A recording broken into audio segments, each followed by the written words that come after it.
Hello, everybody, and welcome back to another Whistler Public Library live stream. I am Jeanette Bruce. If you don't know me, I'm the program coordinator here in my kitchen for Whistler Public Library.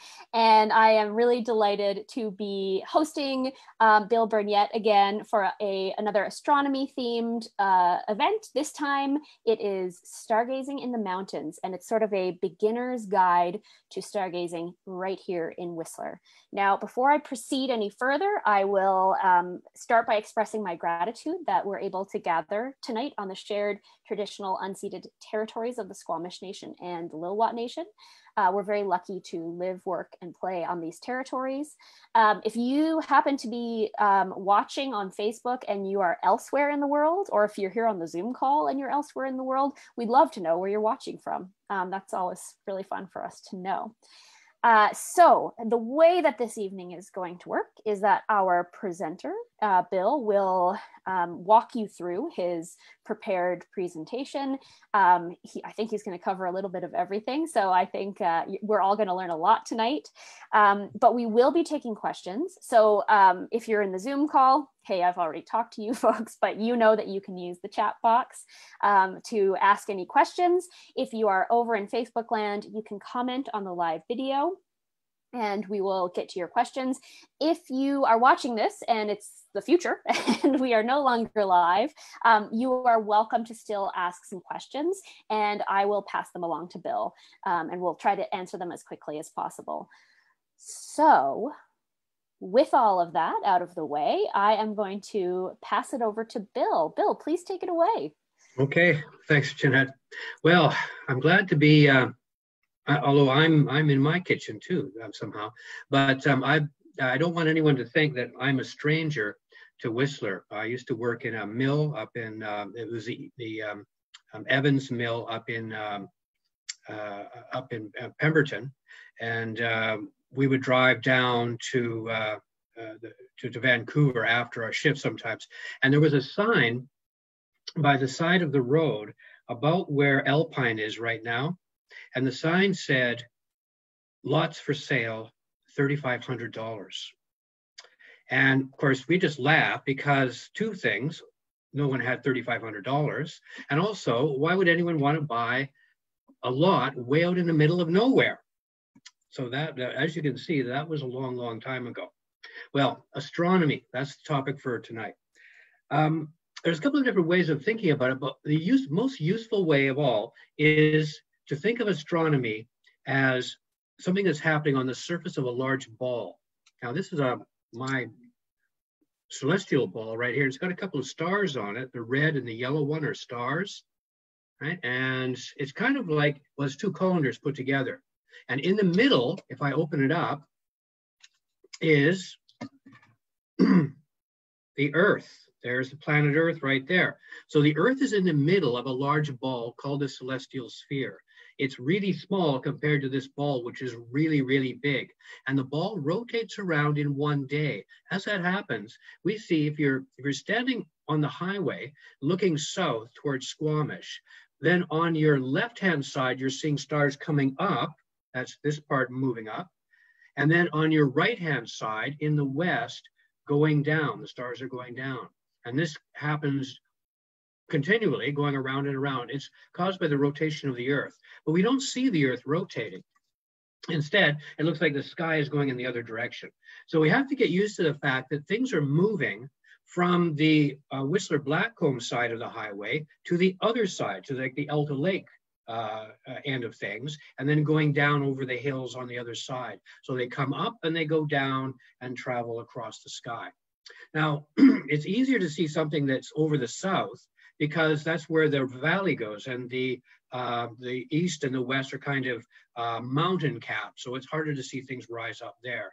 But if we could, if the whole land were flat, or if you could somehow, well, go to the very top, go to Pegasus, and look out there, you'd see a whole bunch more sky than you can from down below. And that would be a good place to observe from, because you want to get away from city lights. So the city lights, car lights, and all those things have the effect of drowning out the darker stars in the sky. So if you want to see the Milky Way, go to a place where there are no street lights. Now, when I visit Whistler, I stay in Alpine, and there are no street lights on the street. So I walk down from the house into the road and just walk up and down a little ways, and I can see the Milky Way stretching above me among all the trees and the odd bear. Right. So Whistler is much better viewing than, say, Vancouver or any place that is a large area. But you do have to get away from a bit of the city lights. So getting high up is good, and also dark adapting your eye is also pretty important. When you go outside and you're in a area that has lights all over it, right, your eyes will be not adapted to the dark. It's kind of like when you go into a theater and you come from a bright environment outside, you go into a theater, and at first everything is black and you can't see where you're going. Sometimes you might stumble over people in the aisles because it's hard to see what's happening. But after 5 minutes or so, then suddenly you can see pretty well all the way around you. It's because your eyes have now adapted to the dark, right? And so your pupils get bigger and bigger and bigger. You see more and more and more of the light around you. So you have to do that when you're going to be stargazing. Well, the easiest thing to observe right now, and as soon as it gets dark, and say 10 o'clock at night, you look up, you see a sort of an orange dot up high in the sky, and that's the planet Mars. Mars goes all the way around the sun like the Earth does. It's a planet. But whereas the Earth takes 1 year to go around, Mars is a slowpoke. It takes about 1.5 years to go all the way around the sun. So we come and we go relative to Mars, and sometimes it's in the sky, sometimes it's not. Sometimes it's brighter, sometimes it's not. It's kind of bright right now, and it's good to observe. Now, Mars is sometimes called the red planet, but it's not really red. It's more orangey copper, or some version of orange, but red is a more, people tend to think of things as being red more than orange. We're sort of a red favoring and orange biased culture. So we'll describe many things as red, which are not really. The flames of a fire, are they really red? If you have a laser pointer that gives a red beam, you'll see immediately that many things that we call red are not in fact red, but are orange or something like that, or gold colored. So Mars is kind of copper or gold colored, but it's definitely not a whitish object, and it's very bright up in the nighttime sky. If you looked at Mars with a telescope, such as the one I've got behind me here, I'll just, there's a small refractor. I've had this refractor for many years. It was made in Japan in the 1960s, so it was made well. So not throwing aspersions on modern goods, but there you are. There's an old telescope, and I've seen Mars many times in this telescope. It is like a berry that has a frosting on top of it, and the frosting is a polar ice cap. So usually when Mars is well displayed, its south pole is pointed out at us. And if you could stand on the south pole, well, and you had some skis on, well, you might be able to ski a little bit, but generally it wouldn't be all that great. The snow would be very, very thin. It wouldn't be a nice powder. It would be kind of thin because Mars is very, very dry. So it doesn't have a nice snowpack like we'd find on the mountain. It would be kind of primitive. But also, it might be kind of cold. It might be something like 60 degrees below zero, right? Which is kind of cold, either Celsius or Fahrenheit. It's about the same, darn cold, right? So, and also there's not very much air or oxygen at all on the planet Mars, so you'd have to wear a spacesuit of some description. There would be an advantage. You wouldn't weigh as much because the local gravity is less. You'd weigh 1/3 of what you weigh now. So if you weighed 100 kilos on the Earth, you weigh about 35 kilos on the planet Mars. So that would make doing moguls better, right? Easier, jumping around, going up and down. But as I say, the skiing wouldn't be great because there's just not much moisture on the planet Mars. Mars, however, does have seasons, and so it gets a little bit snowier in the winter, and in the spring and the summer, the snow sort of disappears a little bit. So kind of like glaciers coming and going on the Earth, or snowpack coming and going, that the same thing happens on Mars. So this implied to earlier observers that maybe Mars is kind of like the Earth.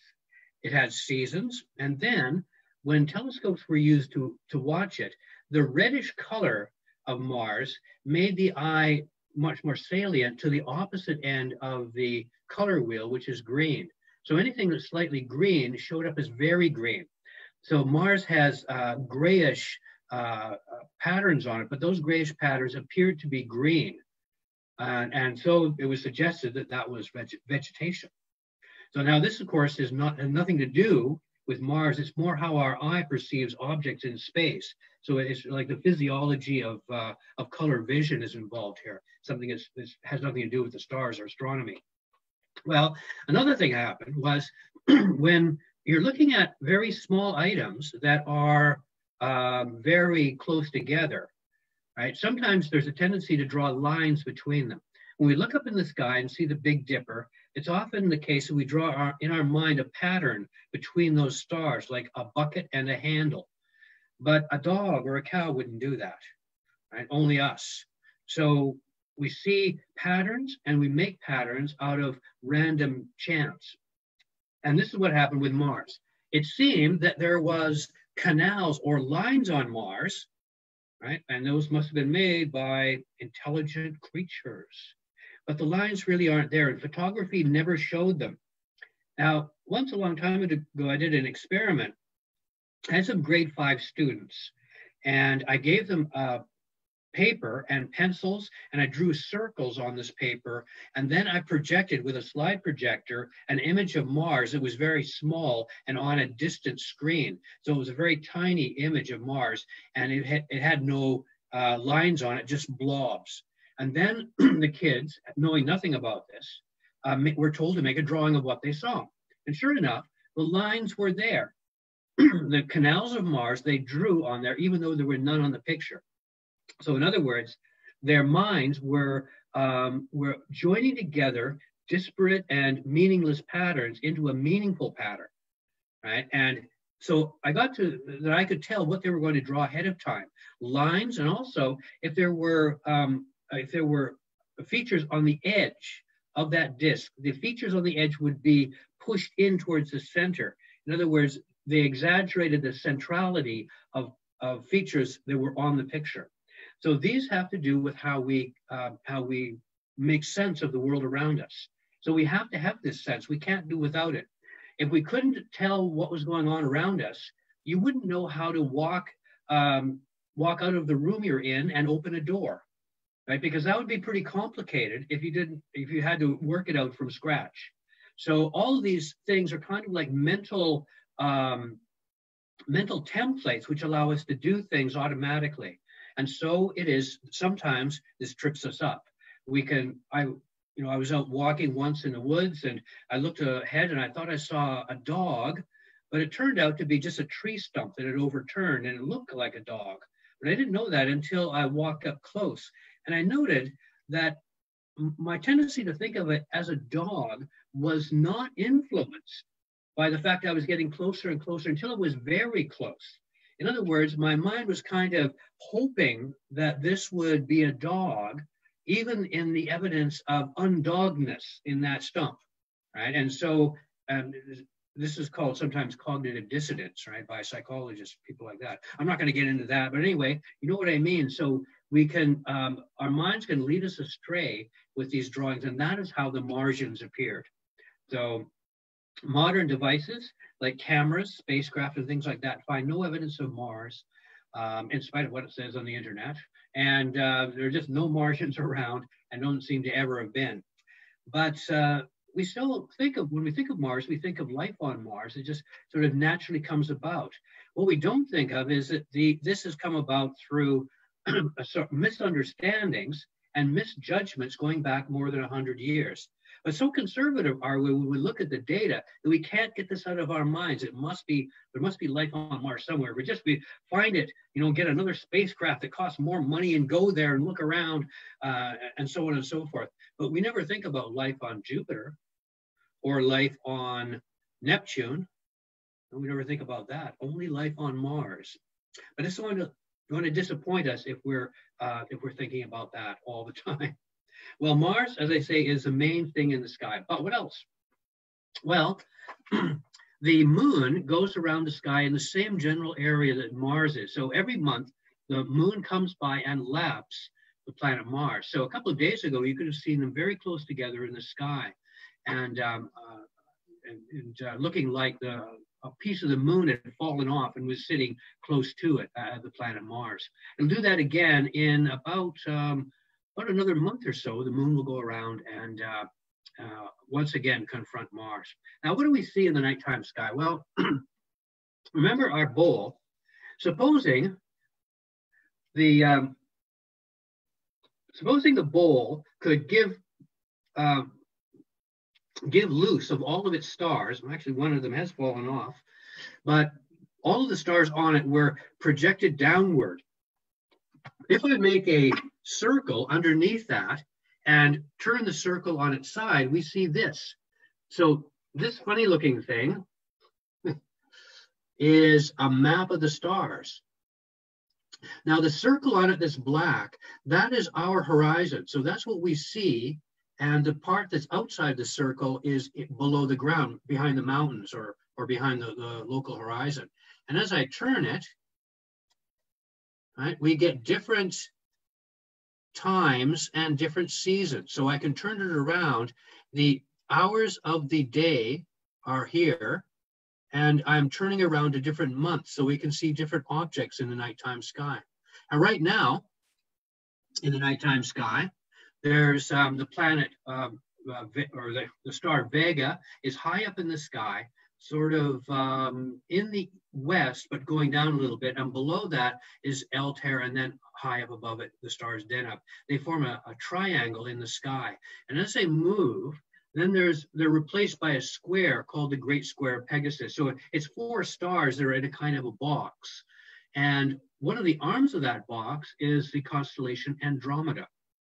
They're just 3 stars. It's supposed to be a lady, but it doesn't really look, it looks like 3 stars. And the story is that the Princess Andromeda was the daughter of Cassiopeia and King Cepheus. So Queen Cassiopeia boasted that her daughter Andromeda was more beautiful even than sea nymphs that lived in the sea. And the nymphs heard about that, got kind of annoyed. So they decided to get revenge, as is often the case in Greek mythology. I mean, no one ever, if someone is insulted even a little bit, you know, they never say, oh, heck with it, let it go, let it go. They never do that. As soon as you insult the divinities of ancient Greece, you're going to be punished immediately and really severely, right? So what happened was a monster called Cetus the whale, that's the root of the English word cetacean, which refers to the whales. So cetacean is a cetus. Cetus is the monster. So he's a sea monster, and that sea monster came through the water, and the Princess Andromeda was going to be a snack. Well, the queen and the king thought, what are you going to do? And then they came up with the obvious solution. We'll put the Princess Andromeda and tie her to a rock, and she'll be gobbled up, and that will be that. Right? So that's what they did. But a hero, Perseus, came on a flying horse called Pegasus. He didn't have a car, right? So he had a flying horse. Along he comes, battles the monster, kills the monster, rescues the princess, and that is, that's the end of the story in some versions of it. Now, he used the head of the Medusa, which if you look at the head of the Medusa, you'll be turned to stone, guaranteed. And so he used that to destroy the monster. The story just usually ends there, but as in Greek myths, there's more of them that sort of are ignored, and there's one of them that comes right after this that is ignored, and as you'll probably guess why. But Perseus and Andromeda were going to get married, so they're going to get married. But the party, the marriage party that came, everyone that came didn't like Perseus, thought he was a jerk. Right. So as they were gathered around to toast the bride, Perseus closed his eyes, and then he pulled out the head of the Medusa, and all the guests at the wedding were turned to stone. And it said that there's some place in Greece where you can see these stones all set up, and these are the wedding party. Now, this story doesn't really, it's not a kid's story, I guess, so it's sort of mean, but it's typical again of these Greek myths. Now, how does this how does this template with astronomy? All of the people I've mentioned in the story are constellations in the early winter and late fall skies. So we've got Perseus, Andromeda, and Cassiopeia, Cepheus, Cetus the whale, Pegasus the horse. So seven constellations are all in the sky overhead. And so in other words, this story that I've just told, even though it sounds foolish, is illustrated in the sky. So the constellations are not just random things with no meaning to them. There's a kind of a pattern. You might say there's even kind of like a grammar of constellations. They're not all separated. They form a system. So in certain seasons, there are certain constellations that all refer one to another, right? And sometimes constellations don't get along. That's right, I'm sorry to say, but they just don't like each other sometimes. And two enemies are Orion and the Scorpion. Now, the Scorpion is in the summer sky and Orion is in the winter sky. They never are seen together. So as you're looking fairly late at night, but getting earlier and earlier as we move on to November and December, the constellation Orion will rise up over Whistler and Blackcomb and get higher in the sky. In the south, but still fairly high up in the sky. It is like a stick man made of stars. There are 3 stars in the belt, 2 shoulder stars. One of them is an orange star called Betelgeuse. It's a star with a weird name. I'm not making it up. The other star at the foot is Rigel, the foot star, and it's sort of bluish. The stars come in different colors, although this is often, I suppose people read about this, but it's often not appreciated. We tend not to pay much attention to a star when we go outside and look. But if you look at the stars with this, there's a pair of binoculars. Right? This is a little pair of field glasses like you would use in the backyard to look at birds. Right? They're Bushnells, 8 by 32, and they're quite modest, and but they do a good job on the stars. So look at those stars with the binoculars, and you'll notice that they are indeed colored. They're not all the same. The lens at the front brings in more light than your eye can. So in other words, you're seeing like with a deer's eyes, with more eyesight. Right? And you'll notice that they do indeed have color. So Betelgeuse is sort of orangey or pinkish, and Rigel is sort of bluish, or sort of a pale blue, like faded blue jeans. It's a faded blue jeans colored star. And Betelgeuse is kind of copper or orange color. Well, the colors of the stars aren't just decorations on the star. They give us a sense of the temperature the stars are at. The bluer stars are hotter, and the redder stars are cooler. Right? So if we have a bunch of blue stars all in a group, we know that this is an area where there are much more temperatures being generated. So blue stars are hotter, red stars are cooler. Now, I said this once to a group and they said, isn't that backwards? Haven't you mixed it up? Because we associate red with hot and blue with cold, such as something that's red hot, and blue is cold, like I'm so blue, boo hoo hoo, I'm cold too, or something like that. But that's just a cultural feature, because red flames, like an oven, right, are not as hot as blue. Blue is much hotter. So red stars are around 3,000 or 4,000 degrees, whereas blue stars are about 20,000 or 30,000 degrees. So we have a selection of stars. Some are blue, some are red.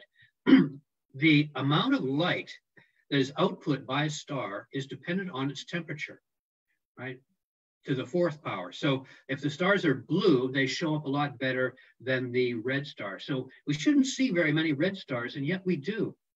And that's because there's a second way in which the star can show itself. Even though it's a wimpy red star, not very hot, still it can show up because it's very, very large.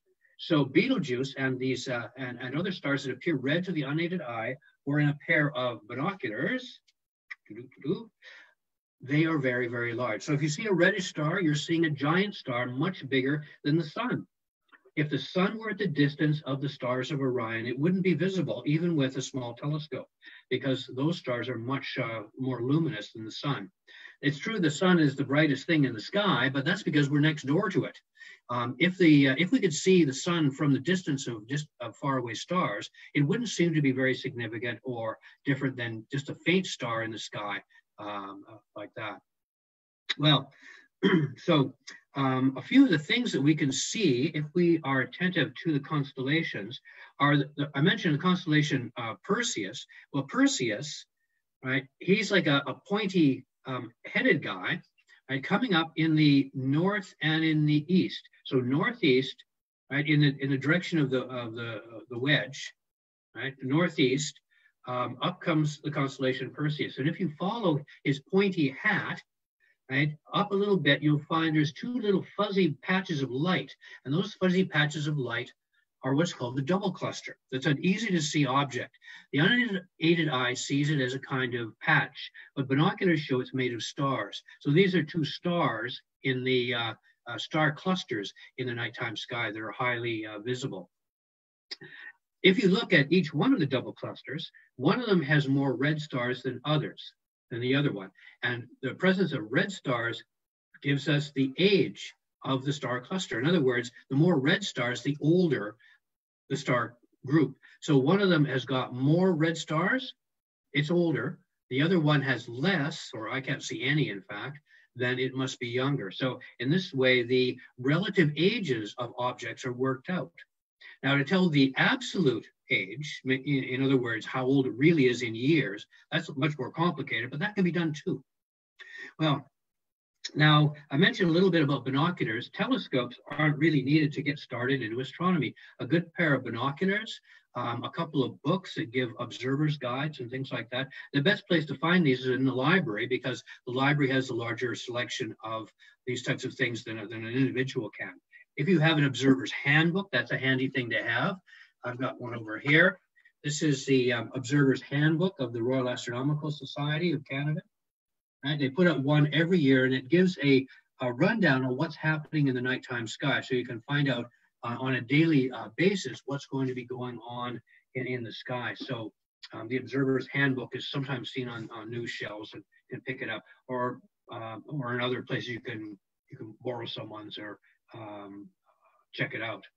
Okay, now a special event happening later is the partial eclipse of the moon. So this is the 30th of November. So put that in your day planner, 30th of November, the end of November. And late in the night, the moon will come from the direction of Whistler and Blackcomb. The moon will rise up. It will be in the constellation Taurus, which is a bull. And there's a little V of stars there. And this V of stars is called the Hyades. There's a red star right in the midst of it. And the moon will be near those stars. And so it will rise up. Now, at first, nothing will look unusual. It will look normal. By midnight or 1 in the morning, however, you'll notice it has a slight, one part of it will be darker than the other. It will be sort of lopsidedly painted. Instead of usually bright, it will be much dimmer. And that is because it's wandering through the shadow of the Earth. So what happens is, the Earth is a big ball. Here's the Earth right here, right? So the Earth is a big ball, and when it's looking out at the sun, of course, it has a shadow. The shadow is like an ice cream cone, which comes out of the Earth like an ice cream. It's more than 1 million kilometers long. This ice cream cone shape, right, is the consequence of the Earth being around like a ball, right? So if the Earth were any other shape, it couldn't throw a shadow like an ice cream cone. So I'm mentioning this because of this Flat Earth Society, right, with their websites and things like that. And I'm saying, well, not according to me. Don't believe that. Believe Bill. Okay, so it's a ball, not a platter. Anyway, you'll never convince some people. So this ice cream cone shaped shadow comes out, and on the 30th of November, the moon will wander through that. It won't go right through the middle, but it will catch about 2/3 of it. So it will be called a partial eclipse of the moon. It's a good way to check out the moon with your binoculars. The moon will be very bright, but as I say, it gets dimmed a little bit as it moves into the shadow of the Earth, and that will last a couple of hours. Fortunately, the eclipse will be well placed for us in Whistler, or in general in the western coast of North America. So if you lived in Seattle or Hawaii or Prince Rupert or in Whistler, or where we are, you will see the eclipse. But it happens later and later as you move eastwards in Canada. So if you're in Calgary, then the moon will start to go down. You won't see as much. And if you were in Ottawa or Montreal, you wouldn't see very much of it at all. The eclipse will be over. So oftentimes the East gets all the gravy and all the good things, but this time we're turning the tables on them. All right, we're getting the eclipse, and they're missing out on it. That's the way it should be. Okay, so you don't need any special equipment to observe the eclipse. As I say, a pair of binoculars is handy, but not mandatory at all. Just go outside. Remember, though, this is the 30th of November. So t-shirts going to be worn? No, I don't think so. A nice warm coat and some warm shoes, a hat, things like that. So you remember, we're only one day away from December. When the eclipse happens, it must occur when the moon is full. And eclipses of the sun only happen when the moon is new. That's why eclipses can be predicted, right? We can tell when they're going to happen because they can only happen at certain times. And this has been worked out long in the future. So a computer at Harvard once cranked out the dates of all the phases of the moon for 4,000 years, each side of where we are.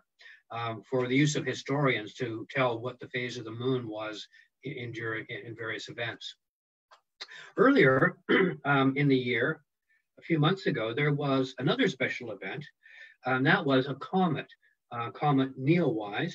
And here's what the comet, well, first of all, I'll show a few pictures of it. This is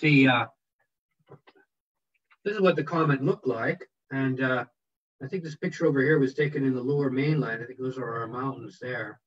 Right, so the comet came and went. There's another one. What do we got here? There we go.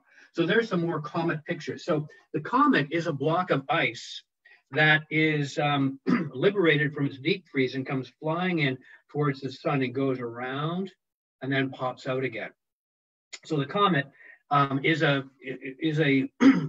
only a short rendezvous with us. Sometimes they go out and don't come back for many, many centuries or even tens of thousands of years.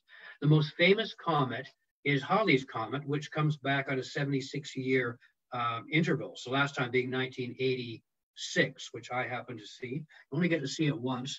The next time is 2062, right? So if young people will have a chance to see that one, you only get one crack at it per lifetime. That seems to be the case. We had when I was in 1986, I was working at the Macmillan Space Center. Well, I wasn't really working. I was just goofing off most of the time. But anyway, we had a telescope there, and in 1986, the comet was visible, and a woman came in, quite an elderly woman. She said she'd seen the comet before in 1910, right? So that was when she was a little girl. Someone took her out in 1910. She saw the comet, and now she was seeing it a second time in 1986. And we had a contest going saying that you could win a new car if you'd seen the comet 3 times. But fortunately, we didn't have to put out the money for the new car because we didn't have any takers on that particular raffle. Okay, so the comets can't be predicted. They come and they go, but it's always useful to be on the lookout for in the media for where there might be a comet. There's something else that can be seen. I mentioned that the celestial sphere, things move from Whistler and Blackcomb across the direction of the highway and then down towards the ocean. Right? That's the motion of everything, the daily motion. But there is one exception to that rule. That is the International Space Station. The International Space Station comes up from the ocean end, comes from the west, and goes across the sky and then goes behind Whistler, right, on its legs around the sky. So what's happening is the space station with, I believe there's 3 people on there right now, but there's a variable number. There's always someone on board. So the space station is in an orbit around the Earth, and it goes around from the, reaches the Pacific, the coast of North America, goes across all the provinces, and in about 10 minutes reaches Newfoundland, and then goes all the way around again.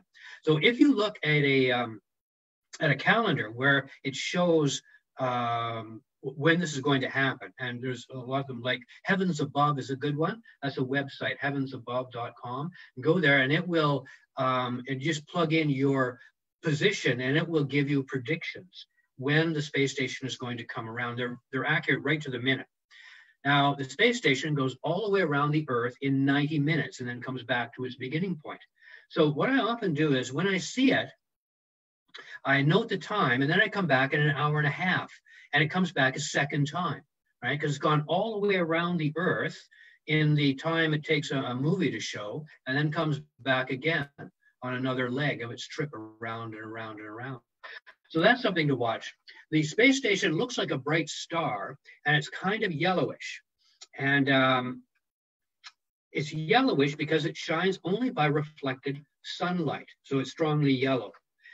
Airplanes don't look the same because airplanes have red and green lights on them as navigation lights. So aircraft have blinking lights on them or colored lights. The space station does not. It gets all of its light is reflected from the sun, and so it doesn't have these added things. Also, the space station will move slowly across the sky, taking about a minute or a minute and a half to go all the way across the valley. So once you see it, it will go up to a high point and then go down again. And you get sort of a sense you're looking at something that's not an airplane. It's far away, right? And it is indeed about 400 kilometers distant. So if the cord from the if rod from the Earth to the space station could be laid out, it would be about as far as from Whistler to Kamloops. Right? That's about how far away it is. So oftentimes people think that the spacecraft is like way off in space, many light years away or something, but no, it's not all that far away at all. If you go up about 75 kilometers directly above the top of Whistler, you'd be in space, right? It would be dark, you'd see stars even in the daytime. So the space station is not that far away. And other things that are in space around there as well is the Hubble Space Telescope. Right? And it takes pictures from an Earth orbit of only 300 or 400 kilometers above. So again, it doesn't go to these places, it just takes their pictures. Okay, so the eclipse is is something we can get our teeth into. A little bit more exotic than a double cluster is if you look in the constellation Cassiopeia. Cassiopeia is like a W in the sky, and the W, the part that has three equidistant stars, pretend it's a pointer and it points. Follow it in your binoculars and you'll see a faint smudge of light. That's the Andromeda Galaxy. So the Andromeda Galaxy is the nearest of the large galaxies to us. It's very large. It's much bigger even than our Milky Way galaxy. And it's more than 2.5 million light years away. So the light from the galaxy, when you're looking at it, it takes 2.5 million years to get from the galaxy to ourselves, right? So we're seeing it 2.5 million years in the past. Now, I was at another talk and someone asked me, they said, well, what is it like now? We see it 2.5 million years in the past, but what would it be like right now? And the answer to that is kind of a funny answer. And that is, it doesn't have a past. Right? This is a consequence of the theory of relativity, right? So we see things sort of divorced from their origin, and there's only one unique one. In other words, when you see me, I'm not next door to you, but there isn't an infinite number of copies of me between myself and you, right, which we could give dates to. So in other words, the galaxy only has one reality. It doesn't have multiple realities in different time frames. That's something that Einstein worked out. He figured out that the times were nailed to the thing itself, just like its spatial coordinates. So it doesn't have a nounness in our terms any more than it has a piece of its own space that would be duplicated here that we could look at. It doesn't. Its space is its space. So it's the same with time. Einstein figured out we did a dumb thing. We sort of put time on a pedestal, thinking it's so cool and all that, when actually it's just another dimension, just like the 3 dimensions of height, width, and length. So time's got to fit in there as well, and we can't grab the time, bring it over to us, and then express it that way. So the galaxy, 2.5 million light years away, that's just how long it takes the light to get from that thing to us. If you're talking to someone about 2 meters away from you, supposing you're social distancing, right? I'm hoping everyone's doing that. Is everyone, let's see, okay, I see Dawn is saying, nodding her head, yeah. Okay, okay, if you're 2 meters away from someone, the light from that person takes about 2 nanoseconds to get from you to them. So you're seeing them in the past by 2 nanoseconds. That's 2 10-billionths of a second. So there's a delay in that, but we don't think about that. However, in astronomy, the distances are so big that the delay ends up being years and even centuries or even millions of years. So somehow then we think it must be different, but it's not different. It's just that the numbers are bigger. Astronomy is the simple science. There's nothing hard about it at all. It's just the numbers are big, but don't be scared away because you can always make a model of something that's very large, like the celestial sphere, right? Which began as straining pasta in the kitchen, and now it is the entire universe, all put in small. That's what a planetarium does. Well, I also wanted to show this picture here. It's not a very good picture, but this is a comet I took in the late 1990s. So you see it's a ball with a little tail after it. Yeah. Okay, now this picture was taken, I went out to English Bay, and I took a camera with me and a flat mirror. And I laid the mirror on a log on English Bay and then tilted the mirror so I could see the comet reflected in it because I didn't want to use a tripod, right? Too cheap. So I tilted the mirror until I could see the comet in the mirror and then fired the camera at the mirror, taking the picture of the comet.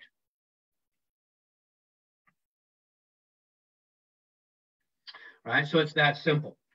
So I think I held the camera very still and took about a 30-second exposure to capture the light from the comet. And I used, this was a long time ago, so I used a film camera, not a digital camera. Right, so I mean, I'm not saying anything against digital cameras, but I had a film camera at that time. So having a hard time getting film now. Well, last time I was giving a little bit of advice on the stars. It was for a younger audience, and I mentioned I made a homemade telescope. It's a small little telescope, but some people might be interested in a more ambitious project, and that is make your own telescope. So that's some of the things that I'm interested in doing. Here is the most famous of all the telescope makers was John Dobson, right? He was an old friend of mine, and here he is making a telescope. So that's John, and that sonotube, it's like a concrete tube, right, holds the telescope, and he's got his hands on the mount of the telescope. So when that tube is put inside, then you get this. So there's John. This was taken in the Kootenays. And there's John looking through the telescope. So it's a reflecting telescope. This was quite a big one. It's a 16-inch mirror. I've got one like that too. But there's, if you were to make an 8 or a 10-inch, that is semi-portable. You can carry that around in an ordinary car or a hatchback. So you can, if you can redesign and re-engineer a bathroom, putting in a vanity or taking a vanity out, or just doing a reno in a small room like that, if you have enough skills to do that, you can make your own telescope. So the way to start is to go online and find the website of the San Francisco Sidewalk Astronomers, and they have John's instructions on how to make your own telescope. So it takes a long time, it's a lot of work, it is. But to make your own telescope, is quite a thing to do. And then you can see all these things and many, many more things as well with your own telescope. And you really know how it works when you make it yourself. So I do that from time to time. And we used to have a course out at UBC where we made telescopes. And I found a funny thing about that, that the most successful people making the telescopes were people who are good with their hands, right? It's not something, it's not like some, it's not like reading Hegel and Husserl, right? It's not an intellectual thing, right? It's with your hands. That's how you make a telescope. So if you're good with your hands, don't be afraid of the fact you don't know a lot of science, right? Good with your hands, you'll probably have enough skills to do that.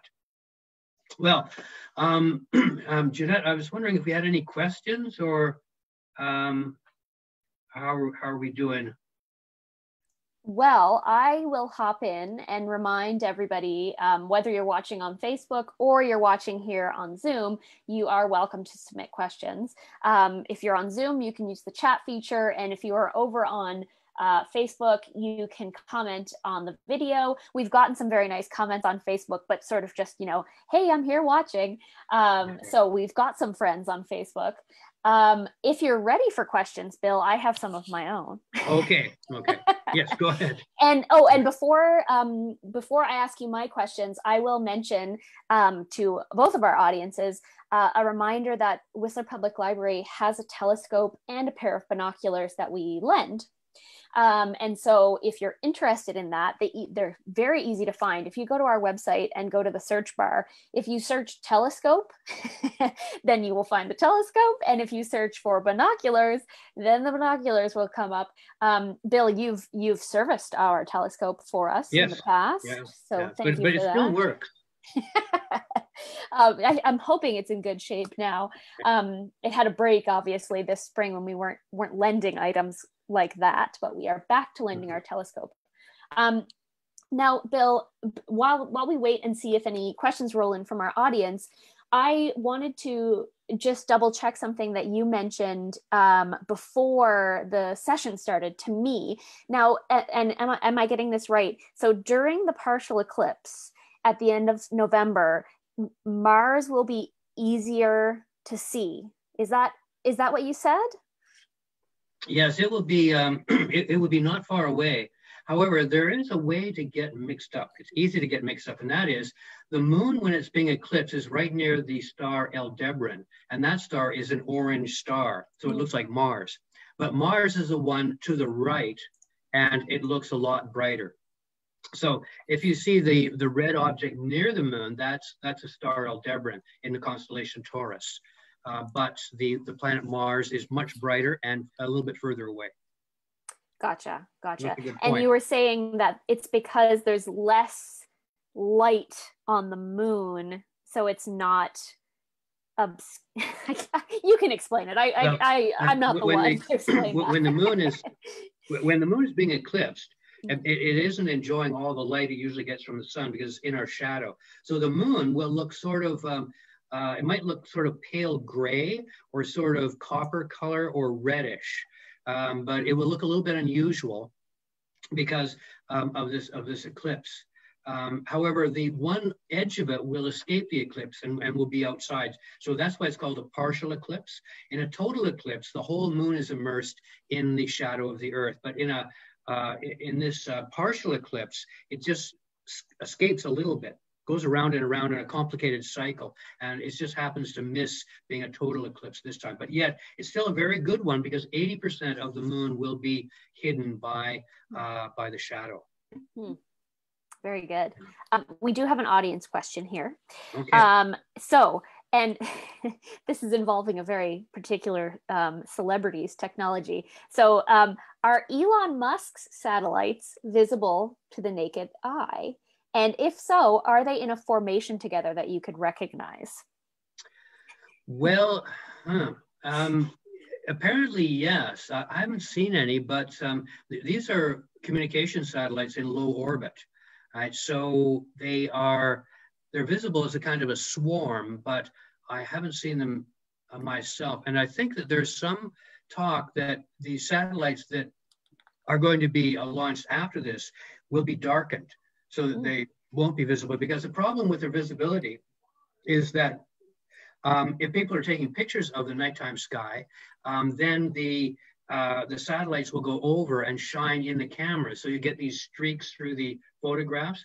So it kind of ruins some of the work that's being done. So there's a desire to put a damper on these musky satellites, right, to make sure that they're not getting in the way of our view of the nighttime sky. and I hope that's going to come about. Mm-hmm. But yeah, I suppose as time passes, we'll get more and more man-made objects up there. But it's good to hear that there is like darkening technology. Yes. There are more objects, but actually the objects get smaller and smaller. So there have been satellites that will go to the moon and spacecraft that are going here and there, but some of them are very small because of miniaturization. So if you think about it, if you had a cell phone, like take your cell phone, and your cell phone was somehow up in orbit around the Earth, well, then your cell phone has a camera. Right, so that cell phone could take a picture of the Earth, and then since it's a cell phone, it could send a picture down to the Earth. So your cell phone would be a satellite, right, able to photograph the Earth. So it's as simple as that. So some of these are nano satellites, which are very small. They're the size of a Rubik's Cube, but one of them has gone to Mars and taken a picture of Mars at a distance. So making things smaller, obviously, if these satellites are really small, it's easier to send them into Earth orbit and a lot cheaper. You think about it, when the space program began, when I was a kid, I used to watch the Star Trek. You know the Star Trek show? Oh, I know it very well. Okay. All right. Well, I used to wonder, like, there's the regular people on the Star Trek, right? Like there is the captain, the lieutenant, and all these other people, and the regular people. But then when they're walking down a hallway, there's always some other people that are walking the other way. And I always wondered, what do those people do? Like, does the Starship Enterprise have like 200 janitors, something like that? Why does it need hundreds and hundreds of people when there's only a handful of them that do anything? So, well, it's because all of the red shirts die on every mission, so they need a lot of extras. But, yeah, okay, well, yeah, I guess that's true. But supposing we're not going to a hostile planet where there are aliens that speak English with Californian accents, right? And fighting them. So in other words, you can send a package into space to do everything that is needed without having people up there. People require complex environments to support them. So it's very complicated to send even one person up into space. Whereas if we just wanted to photograph, say, Mars, that could be done by a box the size of a microwave oven with a lens on the end of it, right? So they're, yeah. So the satellites are getting smaller and smaller. In a way, there might be more and more of them, but they might be more and more sort of disposable. Like be in low Earth orbit and then come back to Earth after their mission was completed. So even though there might be a lot more, they might be coming back at an increased rate as well. So there wouldn't be more up there in the sky getting in the way of everything. Bill, I have another audience question. So we've talked lots about the moon, but we do have somebody who has asked, are there stars or celestial bodies that are easier to see after the moon has set? Yes. After the moon is set, in the morning sky, the planet Venus is visible. So when the moon goes down, of course, it goes down in the west, so it goes down towards the ocean, and then Venus comes up over the hill. But because Whistler and Blackcomb are so tall on the east, it sort of challenges us to see things that are rising in the east. So it is the case that would be more difficult. However, next year, there will be Jupiter and Saturn will be in the sky, and they'll be very close together. So watch for them by, say, February, March, early in the morning, and then directly south, they'll be fairly low in the sky, but they will be there. And those two planets are currently getting very close together, and Jupiter will pass Saturn and lap it in the ongoing trip around the sky. Awesome. Well, let's give our audience one last chance. If anybody else has a question for Bill during our live session, ask now. We will, of course, have a look at the video, the Facebook video tomorrow, just in case you are watching this later. You can submit questions. Oh, one has just arrived. So we have this question from Facebook. Hi, Bill. Do satellites sometimes get abandoned without being brought back down to Earth? And if so, do you worry about a buildup of space trash? Great question. Well, I have enough trouble just with the trash cans in my lane, let alone space trash. But it is true that sometimes spacecraft come by as a surprise. There was the Echo spacecraft, one of the Echo spacecrafts, which was launched in the 1960s, so sort of lost track of, came back and re-entered the Earth's atmosphere a few weeks ago. So, but usually these things burn up and are therefore gone, and we don't see any more of them. But it could be that large objects could come back to Earth, large satellites that were launched in the past, and then perhaps the lower stage of a missile that was in orbit around the Earth, and then it might re-enter. So these things are possible, but no one has ever been injured by re-entering spacecraft. So the Earth is so big and there's so many places to land, 70% of the Earth is covered in water. So often these things splash down. We don't know anything about them. So it's not something to worry about. But if an object is high up, then it will be around the Earth for many centuries, right? If its orbit is further up than, say, a couple of thousand kilometers, it will be around for a long, long time. It was once in the early part of the space program, it was suggested that maybe there were rocks around the moon, right? So in other words, the moon had little moons, and so a camera was sent to look at the edge of the moon to see if there were little rocks going around the moon, but none of them were found. And then it was saved for the astronauts to go to the moon. So it just shows that even though there's lots of things out there, the size of space is so big that it can easily accommodate lots of stuff. That being said, there's no point in having dead spacecraft that aren't functioning, just going around and around and around, not doing anything. So this is being addressed recently in the last decade by putting spacecraft so that their orbits are closer in, and so they have a specific lifetime. So we can tell kind of ahead of time how long they're going to be up. But the ones that were launched way back in the 60s and 70s, that they didn't apply to. So it's anyone's guess when some of them will come back. But NASA tracks the position and speeds and location of 46,000 pieces of stuff in space. All right, so it knows where some of them are as big as a coffee cup. Others are as big as a Allied moving van. All right, so 46,000 of them are being looked at and their paths figured out over time. Yeah, that was a good question. Yes, thank you to our viewer on Facebook for that great question. Bill, we're at 8 o'clock, so I was just going to ask you one more question, and it's sort of a practical one because this question came up in our Ask an Astronomer session a couple of weeks ago, and obviously, well, maybe not obviously if you're not watching from Whistler, but of course we don't have a store up here that would sell telescopes. Right. Now, of course, as I mentioned, you can borrow the library's telescope when you're getting started. But if we have viewers who are ready to purchase their first telescope, where would you send them?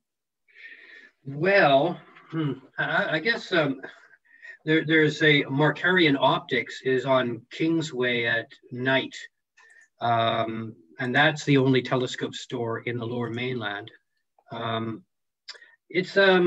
But as I've mentioned through this whole thing, really, I've tried to emphasize things that don't require telescopes. So what I suggest is that, because, you know, I worked at a telescope store, quite an experience, I'll tell you. But I saw many people come in with the best of intentions, and they buy a telescope and often spend quite a bit of money. And then the telescope sits in their closet because of a number of things. One is they don't know how to use it, or they can't set it up right, or there's many things like this. So what I suggest is begin your stargazing by going to the library and buying a couple of, or borrowing a couple of books. And then finding out where these constellations are, going outside and watching them just with the unaided eye or with a pair of bird glasses that you have at home. And then only after you get comfortable with the constellations and knowing where these things are and really sort of getting a good foundation, then is the time to think about buying a telescope. But don't buy a telescope first and then be disappointed with its complexity and the fact that you can't see all the things you thought you would. And that's my advice. Very practical advice, indeed. I think that's true of a lot of hobbies. So, you know, make sure your passion is not going to fizzle out after that's a couple of cold nights in Rainbow Park. That's right. Great. Well, Bill, if there's anything else that you would like to share before we wrap up, now is the time. I guess I've been interested in the stars since a very early time, and I've always found them very pleasurable. And it's just a wonderful thing to go outside and look up at the nighttime sky. And so whenever I visit Whistler and I'm staying with friends in Alpine, then one of the things I do is walk outside, up the street and a little bit, and then look around and see what I can see. I can see much more at Alpine than I could in any Vancouver city street. So because you live here, I suggest take advantage of it and do it. Great advice. Okay.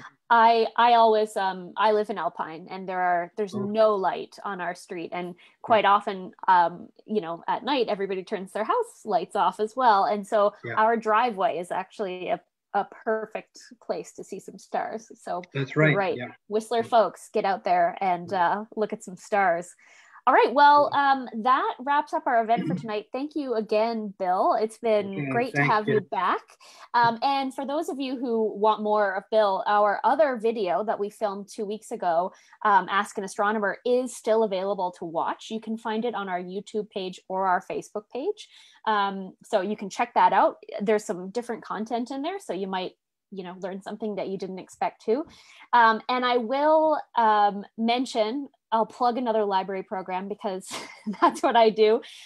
Tomorrow night, if you want more library fun, we will be talking with Lee Joseph. She's the owner of Squatland Botanicals from Squamish. She's a Squamish Nation ethnobotanist, and she'll be talking about the importance of plants in traditional medicine. So equally fascinating, totally different topic. It's going to be great. We will be live on Facebook, and we will also be on Zoom. So hope to see some of you tomorrow night. Same time, same place. My kitchen at 7 o'clock. All right. I am going to say goodbye to Facebook land. All right. Thanks for watching. Bye-bye.